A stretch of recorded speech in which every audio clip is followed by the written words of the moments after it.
You know, we had a fire alarm at the station right in the middle of the show. We all had to evacuate. I can only conclude that the show was so hot that it torched the place. I mean, this program was great. We had so many phone calls, and there was no hotter topic on today's edition of Bud Hedinger Live on the radio than the Glenn Beck border controversy.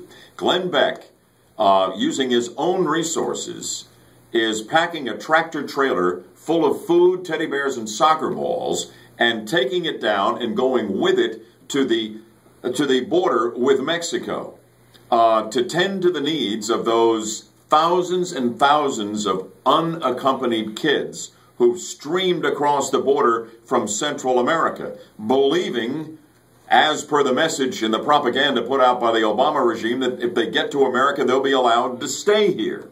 And the churches are calling for help to try to help these kids who are just pawns in all of this. But Glenn is getting a lot of criticism and a lot of pushback on his program, and I decided we needed to talk about it on my program.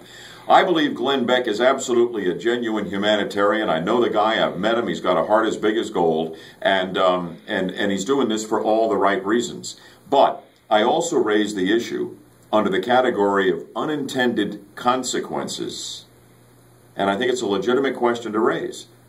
Glenn Beck wants to resolve the border crisis just as much as I do, just as much as I'm sure you do. But does he just increase the strength of the magnet that will pull more and more of these kids out of Central America when the word spreads down there that not only, if you get to America, can you stay here, but you get fed 3 square meals a day, doesn't cost you a dime, don't have to worry about that, and kids, guess what? Free teddy bears and soccer balls. That's a legitimate question to raise. Whether it's reason or not for Glenn Beck not to do what he's doing, I'm not suggesting. But under the category of unintended consequences, I think that may be exactly what happens. We had some great calls on both sides of this. It was a terrific debate, and now you can debate in your mind what you think after watching the Budman's latest Rants and Raves video. Hey, I'll see you on the radio for the next edition of BHL here on News Radio 102.5 WFLA. I'll look for you then.